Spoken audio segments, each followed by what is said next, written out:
Friends, welcome to Rajneet medical education. इस video में हम डिस्कस करेंगे हाइपोटेंशन या फिर लो ब्लड प्रेशर को। So let's start the video. So what is hypotension या फिर लो ब्लड प्रेशर? सो हाइपो का मीनिंग होता है, हाइपो मीन्स नॉर्मल से लो। सो नॉर्मल से अगर लो है हमारा ब्लड प्रेशर तो उसको हम बोलते हैं हाइपोटेंशन या फिर लो ब्लड प्रेशर। सो लो ब्लड प्रेशर को समझने से पहले हम समझेंगे कि ब्लड प्रेशर क्या होता है या फिर नॉर्मल ब्लड प्रेशर क्या होता है। So blood pressure is the force of blood pushing against the walls of blood vessels. So हमारा हार्ट क्या करता है, हमारी बॉडी में हार्ट है, हार्ट का एक्शन है पंप करना। हार्ट ब्लड को पंप करता है और ताकि हम ब्लड हमारी पूरी बॉडी में पहुंच सके, पूरी बॉडी में सर्कुलेट हो सके। सो हार्ट से जब ब्लड निकलता है, हार्ट के लेफ्ट वेंट्रिकल से जब ब्लड पंप आउट होता है, ब्लड उसके बाद हमारी ब्लड वेसल्स में सर्कुलेट होता है। ब्लड वेसल्स के थ्रू ब्लड हमारी पूरी बॉडी में पहुंचता है और जब हमारा हार्ट पंप करता है, हार्ट बीट करता है, तो उस टाइम पर ब्लड जब ब्लड वेसल्स में फ्लो करता है तब ब्लड वेसल्स में ब्लड एक प्रेशर एक्सर्ट करता है, एक फोर्स एक्सर्ट करता है ब्लड वेसल्स की वॉल्स पर। सो ये इस तरह से होता है। सपोज ये हमारा हार्ट है और हार्ट से ब्लड वेसल्स निकल रही हैं।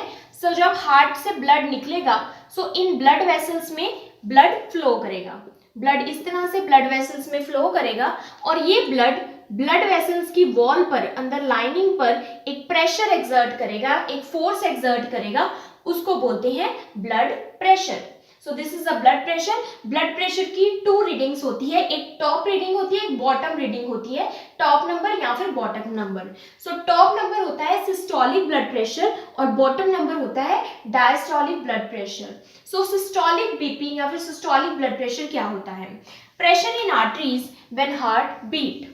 सो सिस्टोलिक ब्लड प्रेशर क्या होता है? हार्ट का काम क्या है? हार्ट बीट करता है और जब हार्ट बीट करता है, ड्यूरिंग हार्ट बीट या फिर ड्यूरिंग जब हार्ट पंप कर रहा है ब्लड, तो उस टाइम पर जो ब्लड का प्रेशर है वो ब्लड वेसल्स में ज्यादा होता है।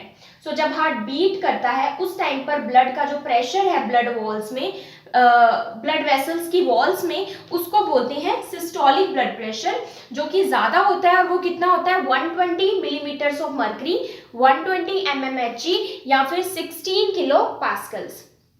Now what is diastolic BP? Diastolic BP क्या होता है? Pressure in arteries when heart rest between beats. एक तो है जब हार्ट बीट कर रहा है और तब उसने ब्लड को पंप किया है, उस टाइम पर ब्लड वेसल्स में जो ब्लड का प्रेशर है वो ज्यादा होगा। लेकिन हार्ट बीट्स के बीच में रेस्ट भी करता है, फ्यू सेकंड्स के लिए रेस्ट करता है। रेस्ट करने का मतलब ये होता है जब हार्ट बीट करता है तब तो हमारी पूरी बॉडी में ब्लड को सर्कुलेट करता है, राइट? ब्लड पूरी बॉडी में तब सर्कुलेट होता है ब्लड वेसल्स के थ्रू। जब हार्ट बीच में रेस्ट करता है तब जो ब्लड है वो हार्ट को मिल रहा होता है। उस टाइम पर हार्ट की जो कॉर्नरी आर्टरीज है वो ब्लड फील करती हैं एंड हार्ट को ब्लड उस टाइम पर मिलता है। उस टाइम पर जो ब्लड का प्रेशर ब्लड वेसल्स में है वो थोड़ा कम होता है। कितना कम होता है? 80 mmHg या फिर 11 किलो पास्कल्स। सो जो हमारा सिस्टोलिक बीपी है, सिस्टोलिक बीपी क्या है? जो ब्लड वेसल्स में ब्लड का प्रेशर है जब हार्ट बीट कर रहा है उस टाइम पर, तब है ये 120 mmHg या फिर 16 किलो पास्कल्स। और डायस्टोलिक बीपी क्या होता है? जब हार्ट बीट्स के बीच में हार्ट थोड़े टाइम के लिए, फ्यू सेकंड्स के लिए रेस्ट करता है, उस टाइम पर ब्लड प्रेशर कम होता है ब्लड वेसल्स के अंदर। वो कितना होता है? 80 mmHg या फिर 11 किलो पास्कल्स। सो हमारा नॉर्मल ब्लड प्रेशर होता है 120/80 या फिर 16/11 kilo pascals. So blood pressure हम किससे मेजर करते हैं? हम स्फिग्मोमैनोमीटर से ब्लड प्रेशर को मेजर करते हैं। नाउ हम पढ़ रहे हैं हाइपोटेंशन। हम हाइपोटेंशन या फिर लो ब्लड प्रेशर को डिस्कस कर रहे हैं। सो हाइपोटेंशन क्या है? Low blood pressure occurs when blood pressure during and after each heartbeat is much lower than usual. So low blood pressure क्या होता है? During heartbeat, चाहे वो सिस्टोलिक हो या फिर आफ्टर ईच हार्टबीट चाहे वो डायस्टोलिक हो, दोनों ब्लड प्रेशर लोअर होते हैं देन नॉर्मल। सो नॉर्मल हमारा क्या है? 120/80। सो इससे क्या होगा? बहुत ज्यादा नॉर्मल होगा, टू मच लोअर होगा, उसको हम बोलेंगे हाइपोटेंशन। और ये कितना लोअर होता है? A systolic blood pressure of less than 90 mmHg and diastolic blood pressure of less than 60 mm Hg। ये थ्योरी में है कि अगर सिस्टोलिक ब्लड प्रेशर हमारा 90 mmHg से कम है और डायस्टोलिक ब्लड प्रेशर अगर हमारा 60 mmHg से कम है तो हम उसको बोलते हैं हाइपोटेंशन या फिर लो ब्लड प्रेशर। लेकिन प्रैक्टिकली क्या होता है, ये तो एक थियोरेटिकल डेफिनेशन है कि 90/60 से अगर कम है ब्लड प्रेशर तो वो लो ब्लड प्रेशर है या फिर हाइपोटेंशन है। लेकिन जो हम प्रैक्टिस में फॉलो करते हैं, प्रैक्टिकली हम देखते हैं, वो हम लो ब्लड प्रेशर तब मानते हैं अगर 90/60 अगर ब्लड प्रेशर है और साथ इससे भी कम है और साथ में सिम्टम शो हो रहे हैं। अगर नोटिसेबल सिम्टम्स हमें देखने को मिल रहे हैं पर्सन में, जो कि क्या इंडिकेट कर रहे हैं कि कोई अंडरलाइन डिसीज कंडीशन है, कोई सीरियस प्रॉब्लम है पेशेंट को अंडरलाइन, जिसकी वजह से लो ब्लड प्रेशर हो रहा है एंड साथ में सिम्टम्स दिखाई दे रहे हैं। अदरवाइज अगर 90/60 ब्लड प्रेशर है और कोई सिम्टम नहीं है तो वो पेशेंट के लिए नॉर्मल है और प्रैक्टिकली ये नॉर्मल माना जाता है। लेकिन अगर कोई नोटिसेबल सिम्टम साथ में शो हो रहा है तो हम मानेंगे प्रैक्टिकली कि पर्सन को लो ब्लड प्रेशर या फिर हाइपोटेंशन है। नाउ 90/60 से अगर ब्लड प्रेशर कम है तो इसका क्या मतलब है कि ब्लड का प्रेशर बहुत ज़्यादा लो है, ब्लड वेसल्स में जो ब्लड फ्लो कर रहा है वो बहुत कम प्रेशर एक्सर्ट कर रहा है, बहुत कम प्रेशर से फ्लो कर रहा है। इसका मतलब कि जो हमारे वाइटल ऑर्गन्स हैं, जो हमारे बॉडी पार्ट्स हैं, टिश्यूज हैं, सेल्स हैं, उन तक इनफ ब्लड नहीं पहुंच पा रहा, क्योंकि ब्लड का इतना प्रेशर ही नहीं है कि वो ऑर्गन्स तक पहुंच सके। इसलिए जब इनफ ब्लड हमारे ऑर्गन्स को नहीं पहुंच पाएगा तो लाइफ थ्रेटनिंग कंडीशन हो जाती है, जिसको बोलते हैं शॉक। सो शॉक क्या है? शॉक में जो हमारे बॉडी ऑर्गन्स हैं उन तक इनफ ऑक्सीजन, इनफ न्यूट्रिएंट्स नहीं मिल पाएंगे, बिकॉज जो ब्लड है वो प्रॉपर्ली नहीं पहुंच पा रहा हमारे ऑर्गन्स तक, और उसको बोलते हैं शॉक। सो सीवियरली लो ब्लड प्रेशर, अगर बहुत ज्यादा लो ब्लड प्रेशर है, कैन डिप्राइव द ब्रेन, वो हमारे ब्रेन तक अच्छे से ब्लड नहीं पहुंच पाएगा, एंड जो अदर वाइटल ऑर्गन्स हैं, किडनीज हो गए, लीवर हो गए, उन तक भी प्रॉपर अमाउंट में ब्लड नहीं पहुंच पाएगा, जिसको बोलते हैं शॉक, और ये लाइफ थ्रेटनिंग कंडीशन है। सो हाइपोटेंशन के डिफरेंट कॉजेज हो सकते हैं। हाइपोटेंशन का मतलब है कि लो ब्लड प्रेशर वो इस वजह से भी हो सकता है कि हमारी बॉडी में प्रॉपर ब्लड वॉल्यूम नहीं है, इनफ ब्लड वॉल्यूम नहीं है। डिफरेंट रीजंस है कि हमारी बॉडी में ब्लड वॉल्यूम कम हो गया है, जैसे कि हैमरेज हो गया है, ज़्यादा ब्लीडिंग हो गई है, या फिर हम प्रॉपर फ्लूइड्स नहीं ले पा रहे, या फिर हार्ट में कोई प्रॉब्लम है, हार्ट प्रॉपरली ब्लड को पंप नहीं कर पा रहा, या फिर और भी कंडीशंस हो सकती हैं। वो हम आगे डिस्कस करेंगे कि क्या क्या कंडीशंस की वजह से हमारा ब्लड प्रेशर लो हो जाता है। Next is types of low blood pressure या फिर types of hypotension. So hypotension के फॉलोइंग टाइप्स हैं। इन टाइप्स के साथ मैंने इनके कॉजेज भी बताए हैं कि ये वाला हाइपोटेंशन क्यों होता है। सो फर्स्ट हम डिस्कस करेंगे ऑर्थोस्टैटिक और पोस्टरल हाइपोटेंशन को। ऑर्थोस्टैटिक या फिर पोस्टरल हाइपोटेंशन को हम हाइपोटेंशन आफ्टर स्टैंडिंग अप या फिर हाइपोटेंशन ऑन स्टैंडिंग अप भी बोलते हैं। ये ऑर्थोस्टैटिक या फिर पोस्टरल हाइपोटेंशन क्यों होता है? सपोज हम बैठे हुए हैं, सिटिंग पोजीशन में हैं, या फिर हम लेटे हुए हैं, लाइंग पोजीशन में हैं, एंड सडनली जब हम सिटिंग या फिर लाइंग पोजीशन से खड़े होते हैं, स्टैंड अप होते हैं, तो सडनली हमारा जो ब्लड प्रेशर है वो ड्रॉप हो जाता है, फॉल हो जाता है। ये क्यों होता है? That is sudden drop in blood pressure when you stand up from a sitting position और आफ्टर लाइंग डाउन। ये क्यों होता है? ये हमें समझना होगा कि जो ऑटोनॉमिक नर्वस सिस्टम है, एएनएस, ये हमारे ब्लड प्रेशर को रेगुलेट करता है। किसके थ्रू? सिंपैथेटिक और पैरासिम्पैथेटिक नर्वस सिस्टम के थ्रू। सिंपैथेटिक नर्वस सिस्टम हमारे ब्लड प्रेशर को रेज करता है, पैरासिम्पैथेटिक नर्वस सिस्टम हमारे ब्लड प्रेशर को ड्रॉप करता है या फॉल करता है। नाउ एएनएस में कोई प्रॉब्लम के कारण, ऑटोनॉमिक नर्वस सिस्टम में कोई प्रॉब्लम के कारण जो हमारा ब्लड प्रेशर को रेगुलेट करने का मैकेनिज्म है वो फेल हो जाता है या फिर वो इम्पेयर्ड हो जाता है। अब ऑर्थोस्टैटिक और पोस्टरल हाइपोटेंशन कई रीजंस की वजह से हो सकता है। हाइपोवोलीमिया की वजह से हो सकता है कि हमारे ब्लड वॉल्यूम कम है, कुछ मेडिकेशंस की वजह से हो सकता है, या फिर एएनएस में कुछ इम्पेयरमेंट है उस वजह से भी हो सकता है। सो इसके कॉजेज क्या है? डिहाइड्रेशन। डिहाइड्रेशन में क्या होता है? हमारा जो ब्लड वॉल्यूम है वो कम हो जाता है। ब्लड वॉल्यूम कम होने की वजह से जो हमारा ऑटोनॉमिक नर्वस सिस्टम है वो रेगुलेट नहीं कर पाता ब्लड प्रेशर को। ये क्यों होता है? नॉर्मली क्या होता है, जब हम लेटे होते हैं या फिर बैठे होते हैं और सडनली हम खड़े होते हैं तो क्या होता है कि जो हमारा ब्लड प्रेशर है वो ग्रेविटी की वजह से हमारी लेग्स की तरफ जाता है, लेग्स की तरफ इकट्ठा होता है हमारा ब्लड। नॉर्मली क्या होता है, ऑटोनॉमिक नर्वस सिस्टम उस टाइम पर क्या करता है, क्योंकि अगर ब्लड लेग्स में जाएगा और ब्रेन तक नहीं पहुंच पाएगा तो ब्रेन को ऑक्सीजन डेप्रीफिएशन हो जाएगी और ब्रेन फेल हो जाएगा। तो नॉर्मली ऑटोनॉमिक नर्वस सिस्टम क्या करता है, हमारे जो हार्ट रेट है उसको इंक्रीज कर देता है, कार्डियक आउटपुट को इंक्रीज कर देता है, वेजो कंस्ट्रिक्शन कर देता है, हमारी ब्लड वेसल्स को नैरो कर देता है ताकि जो वाइटल ऑर्गन्स है उन तक ब्लड पहुंच पाए। लेकिन इसमें क्या होता है, ऑर्थोस्टैटिक और पोस्टरल हाइपोटेंशन में एएनएस इस तरह से वर्क नहीं कर पाता, एएनएस इस मैकेनिज्म को रेगुलेट नहीं कर पाता और ब्लड प्रेशर ड्रॉप हो जाता है जैसे ही हम खड़े होते हैं। सो ये डिहाइड्रेशन जिसमें ब्लड वॉल्यूम कम है उस वजह से हो सकता है, प्रोलॉन्ग बेड रेस्ट, बहुत टाइम से बेड रेस्ट पे है तब हो सकता है कि ऑटोनॉमिक नर्वस सिस्टम रेगुलेट नहीं कर पाता। प्रेगनेंसी में क्या होता है, हमारे जो ब्लड है वो बेबी को भी चाहिए, मदर को भी चाहिए, तो डबल वर्क हो गया जिस कारण से ब्लड वॉल्यूम लो हो जाता है, ड्रॉप हो जाता है जब पर्सन स्टैंड होता है। देन डायबिटीज के कारण भी हो सकता है, कुछ कंडीशंस के कारण हो सकता है, हार्ट प्रॉब्लम्स है, अगर हार्ट अच्छे से वर्क नहीं कर पा रहा, हार्ट अच्छे से ब्लड को पंप नहीं कर पा रहा जिसकी वजह से ब्लड वॉल्यूम कम है एंड अल्टीमेटली ब्लड प्रेशर कम है। बर्न्स में भी एक्सेसिव वॉल्यूम लॉस हो सकता है, एक्सेसिव हीट के कारण, सर्टेन न्यूरोलॉजिकल डिसऑर्डर, कुछ न्यूरोलॉजिकल डिसऑर्डर जिसमें हमारा ऑटोनॉमिक नर्वस सिस्टम अच्छे से वर्क नहीं कर पाता तब भी ऑर्थोस्टैटिक हाइपोटेंशन हो सकता है। कुछ मेडिसिन जैसे कि एंटी हाइपरटेंसिव्स, अगर हम एंटी हाइपरटेंसिव लेते हैं, ज़्यादा ब्लड प्रेशर है उसके लिए मेडिसिन ले रहे हैं तो कई बार क्या होता है, हमारा ब्लड प्रेशर बहुत ज़्यादा ड्रॉप हो सकता है।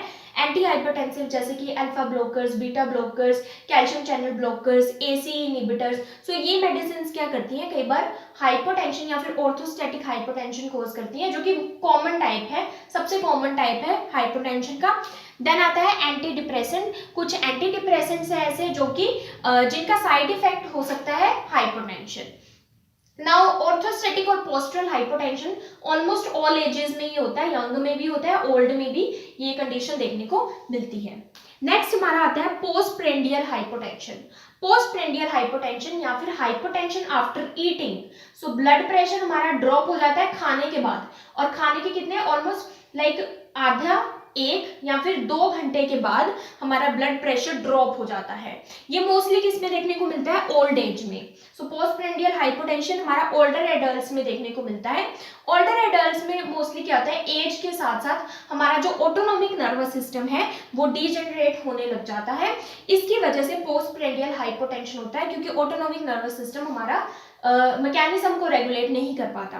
कैसे होता है, जैसे ही हम खाना खाते हैं उसके थोड़ी देर बाद हमारे डाइजेस्टिव ट्रैक में एक्टिविटी स्टार्ट हो जाती है, क्योंकि इंटेस्टाइन में अब डाइजेशन और एब्जॉर्प्शन के लिए ज्यादा ब्लड चाहिए, सो इंटेस्टाइन को ज्यादा ब्लड जाता है। तो नॉर्मली क्या होता है कि ऑटोनॉमिक नर्वस सिस्टम क्या करता है, हमारे कार्डियक आउटपुट को इंक्रीज कर देता है, हार्ट रेट को इंक्रीज कर देता है, पेरिफेरल वेजोकंस्ट्रिक्शन कर देता है, जो हमारे वेसल्स हैं उनको नैरो कर देता है पेरिफेरीज की, ताकि जो हमारे वाइटल ऑर्गन है जैसे कि ब्रेन और डाइजेस्टिव ट्रैक, यहाँ तक प्रॉपर ब्लड जा पाए और अच्छे से खाना डाइजेस्ट हो सके, एब्जॉर्ब हो सके। लेकिन जब कोई इंपेयरमेंट हो जाती है ऑटोनॉमिक नर्वस सिस्टम की, जैसे कि हम एजिंग में देख सकते हैं या फिर कुछ पार्किंसंस डिसीज जैसे सिम्टम्स होते हैं, तो ऑटोनॉमिक नर्वस सिस्टम इस मैकेनिज्म को रेगुलेट नहीं कर पाता और इस मैकेनिज्म को रेगुलेट करने में फेल हो जाता है, जिसके कारण पोस्टप्रेंडियल हाइपोटेंशन हो जाता है। Third is newly mediated hypotension. So newly mediated hypotension या फिर hypotension after standing for a long time, so drop in BP after standing for a long period. So long period से, अगर बहुत टाइम से हम खड़े हुए हैं, स्टैंड किए हुए हैं एंड उस टाइम काफी टाइम तक अगर हम खड़े हुए हैं तो हमारा बीपी जो है ड्रॉप हो जाता है, ब्लड प्रेशर हमारा फॉल हो जाता है और हाइपोटेंशन होता है। सो इसको ये भी बोलते हैं कि hypotension because of faulty brain signal. So brain signals हमारे फॉल्टी हो गए हैं, ब्रेन और हार्ट के बीच में मिसकम्युनिकेशन हो गया है, फॉल्टी सिग्नल्स आ रहे हैं, जिसकी वजह से न्यूरली मेडिएटेड हाइपोटेंशन होता है। नेम से क्लियर है, न्यूरली मतलब हमारे नर्वस सिस्टम में कोई फॉल्टी सिग्नल्स है, मिसकम्युनिकेशन, जिसकी वजह से ब्लड प्रेशर ड्रॉप हो रहा है। So miscommunication between heart and brain, so heart और ब्रेन के बीच में मिसकम्युनिकेशन है, जिसकी वजह से हार्ट अपना कार्डियक आउटपुट इंक्रीज नहीं कर पा रहा, ब्लड प्रेशर को मेंटेन नहीं कर पा रहा, एंड ये चिल्ड्रन और यंग एडल्ट्स में देखने को मिलता है।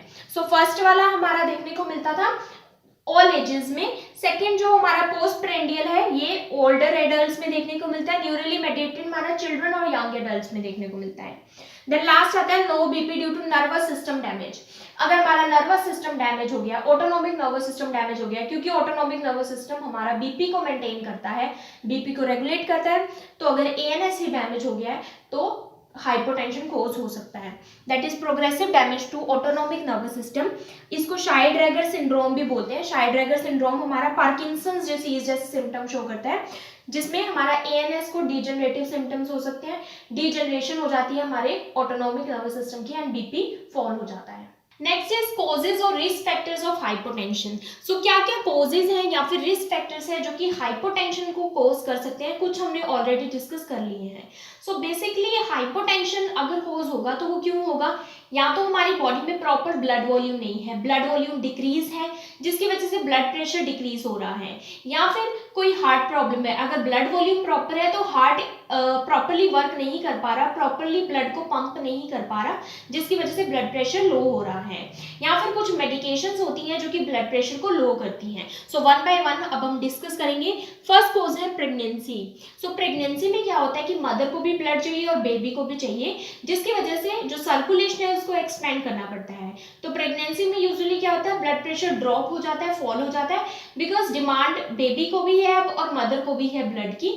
बट आफ्टर गिविंग बर्थ, जैसे ही मदर बर्थ दे देगी बेबी को, उसके बाद ब्लड वॉल्यूम या ब्लड प्रेशर दोबारा से नॉर्मल हो जाता है। सेकेंड है हमारी हार्ट प्रॉब्लम। अगर ब्लड वॉल्यूम नॉर्मल है लेकिन हार्ट प्रॉपरली वर्क नहीं कर रहा, हार्ट प्रॉपरली पुश नहीं कर रहा, पंप नहीं कर रहा ब्लड को वेसल्स में, तो उस वजह से ब्लड प्रेशर डिक्रीज हो जाता है। इसमें आता है ब्रेडिकार्डिया। अगर हमारी बहुत ज़्यादा लो हार्ट बीट हो गई है, बहुत ज़्यादा हार्ट रेट हमारा लो हो गया है, तो उस वजह से हाइपोटेंशन हो जाती है। नेक्स्ट है हार्ट वाल्व प्रॉब्लम्स। हार्ट की वाल्व्स में प्रॉब्लम है, इस वजह से जो हार्ट है वो प्रॉपरली पंप नहीं कर पा रहा ब्लड को। देन है हार्ट अटैक या फिर heart failure. So heart attack या फिर हार्ट फेलियर में सडनली बहुत ज़्यादा ब्लड प्रेशर ड्रॉप चल जाता है क्योंकि हार्ट प्रॉपरली वर्क नहीं कर पाता। अदर कंडीशन है जैसे कि कंजेस्टिव हार्ट फेलियर, अरिथमिया, इन कंडीशन में, या फिर पेरिकार्डाइटिस, इस कंडीशन में जो हार्ट है वो प्रॉपरली वर्क नहीं कर पाता और ब्लड प्रेशर हमारा फॉल हो जाता है। नेक्स्ट है हमारे एंडोक्राइन प्रॉब्लम्स। हमारे एंडोक्राइन ग्लैंड्स में प्रॉब्लम आ रही है, हार्मोनल चेंजेस की वजह से हमारा ब्लड प्रेशर ड्रॉप हो रहा है, जैसे कि under active thyroid gland, thyroid gland की अंडर एक्टिविटी के कारण, या फिर एडिसन्स डिसीज। एडिसन्स डिसीज में हमारे एड्रीनल ग्लैंड प्रॉपरली वर्क नहीं कर पाते, प्रॉपरली एल्डोस्टेरोन और कॉर्टिसोल प्रोड्यूस नहीं कर पाते। हाइपोग्लाइसीमिया, अगर ब्लड शुगर लेवल बहुत ज़्यादा कम है, या फिर डायबिटीज, समटाइम डायबिटीज ट्रिगर कर देती है लो ब्लड प्रेशर को, क्योंकि एक्सेसिव डायबिटीज, अगर अनकंट्रोल्ड डायबिटीज है तो क्या होगा कि हमारा जो नर्वस सिस्टम है वो डीजनरेट होना स्टार्ट हो जाता है, जिसकी वजह से ब्लड प्रेशर ड्रॉप हो जाता है। नाउ ये इंपॉर्टेंट पॉइंट्स हैं। इसके बाद जो इंपॉर्टेंट पॉइंट आता है वो आता है हमारा मेडिकेशंस। कुछ मेडिकेशंस की वजह से ब्लड प्रेशर ड्रॉप हो जाता है, जैसे कि एंटी हाइपरटेंसिव्स। हाइपरटेंशन को कंट्रोल करने के लिए जो मेडिकेशन लेते हैं उनसे भी ब्लड प्रेशर कई बार बहुत ज़्यादा ड्रॉप हो जाता है, और ये मोस्टली जो ओल्डर एडल्ट्स हैं, ओल्ड एज में देखने को मिलता है। सो एंटी हाइपरटेंसिव अगर लॉन्ग टर्म से ले रहे हैं, जैसे कि डायूरेटिक्स हो गए, वाटर पिल्स, उनसे लेने से क्या होता है कि फ्लूइड लॉस होता है हमारी बॉडी से, जिसकी वजह से ब्लड प्रेशर ड्रॉप होता है। Alpha blockers, beta blockers, angiotensin converting enzyme blockers, angiotensin second receptor blockers, calcium channel blockers, ये सब क्या करते हैं, ब्लड प्रेशर को ड्रॉप करते हैं। देन आता है एंटी डिप्रेसेंट। कुछ एंटी डिप्रेसेंट्स होते हैं जैसे कि ट्राईसाइक्लिक एंटी डिप्रेसेंट, उनका साइड इफेक्ट होता है कि ब्लड प्रेशर को वो ड्रॉप कर देते हैं। देन कुछ मेडिकेशंस जो कि इरेक्टाइल डिसफंक्शन के लिए यूज होती है, एंड कुछ जो पार्किंसंस डिसीज के लिए के ट्रीटमेंट के लिए यूज होती है, जैसे कि जिसमें लीवर डोपा होता है, तो ये मेडिकेशन क्या करती है, ब्लड प्रेशर को ड्रॉप कर देती है। देन हमारा आता है अगर ब्लड वॉल्यूम हमारे बॉडी में कम है, जैसे कि डिहाइड्रेशन, डिहाइड्रेशन की वजह से ब्लड वॉल्यूम कम है, फ्लूइड लॉस हो गया बॉडी से, तो ब्लड प्रेशर डाउन हो जाता है। Then blood loss, excessive blood loss हो गया, एक्सेसिव ब्लीडिंग होगी हमारी बॉडी से, तो सडनली क्या होगा, ब्लड प्रेशर ड्रॉप हो जाता है। देन सेप्टिसीमिया, अगर हमारे ब्लड में इन्फेक्शन है, सीवियर इन्फेक्शन है, सेप्टिक शॉक हो गया है तो क्या होगा, वेसल्स बहुत ज़्यादा डायलेट हो जाती हैं जिसकी वजह से ब्लड प्रेशर ड्रॉप हो जाता है। सीवियर एलर्जिक रिएक्शन में भी ब्लड प्रेशर सडनली बहुत ज़्यादा ड्रॉप हो जाता है। Lack of nutrients in diet, अगर आपकी डाइट में विटामिन B12 नहीं है, आयरन नहीं है, फोलेट नहीं है तो क्या होगा, एनीमिया होगा, ब्लड वॉल्यूम कम होगा। एनीमिया अल्टीमेटली क्या करेगा, ब्लड प्रेशर को डाउन करेगा। देन नर्वस सिस्टम कंडीशंस, ये भी इंपॉर्टेंट है। अगर हमारा ऑटोनॉमिक नर्वस सिस्टम जो कि हमारे ब्लड प्रेशर को रेगुलेट करता है उसमें ही कुछ प्रॉब्लम्स आ गई हैं, डीजनरेटिव डिसऑर्डर्स आ गए हैं हमारे नर्वस सिस्टम में, जैसे कि पार्किंसन डिसीज और भी कोई डिसीज, जैसे कि हमने पीछे पढ़ा था शाइड-ड्रैगर सिंड्रोम, तो उसमें क्या होता है कि हमारा ऑटोनॉमिक नर्वस सिस्टम में प्रॉब्लम आने की वजह से हमारा ब्लड प्रेशर रेगुलेट नहीं हो पाता।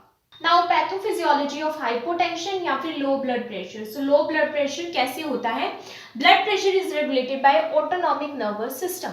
सो ब्लड प्रेशर कौन रेगुलेट करता है, हमारा autonomic nervous system through sympathetic and parasympathetic nervous system. So sympathetic nervous system और पैरासिम्पैथेटिक के बीच में एक बैलेंस बना के रखता है autonomic nervous system. Sympathetic nervous system blood pressure को रेज करता है, पैरासिम्पैथेटिक ब्लड प्रेशर को लो करता है, रिलैक्स करता है। सो वाया ये कैसे करता है autonomic nervous system, receptors, nerves और हॉर्मोन्स की हेल्प से ब्लड प्रेशर को रेगुलेट करता है, मेंटेन करता है। Now due to etiological factors, etiological factors different causes की वजह से, कोजेस हमने ऑलरेडी पढ़े, कुछ मेडिकेशंस की वजह से हो सकते हैं, हार्मोनल इम्बैलेंस की वजह से हो सकते हैं, हार्ट में कोई प्रॉब्लम हो सकती है, हार्ट अच्छे से पंप नहीं कर पा रहा, एम्बोलिज्म हो सकता है, पल्मोनरी एम्बोलिज्म हो सकता है जिसकी वजह से ब्लड आगे पंप नहीं हो पा रहा, या फिर और भी कंडीशन जैसे कि ब्लड वॉल्यूम फॉल हो रहा है। उन कंडीशंस की वजह से, इटियोलॉजिकल फैक्टर्स की वजह से क्या होता है, disturbance in compensating mechanism of autonomic nervous system. जो ऑटोनॉमिक नर्वस सिस्टम कंपनसेट कर रहा था, हर चीज को रेगुलेट कर रहा था, वो डिस्टर्ब हो जाता है, जिसकी वजह से क्या होता है, heart no longer pump effectively. या तो एक चीज ये हो सकती है कि हार्ट पंप नहीं कर पा रहा अब अच्छे से ब्लड को, या फिर वॉल्यूम ऑफ ब्लड फेल हो गया है, जो ब्लड का जो वॉल्यूम था वो हमारी बॉडी में फॉल हो गया है। उसकी वजह से क्या होता है, जब ब्लड वॉल्यूम अच्छे से नहीं जा पा रहा टिश्यूज तक तो डिक्रीज परफ्यूजन टू ऑर्गन्स।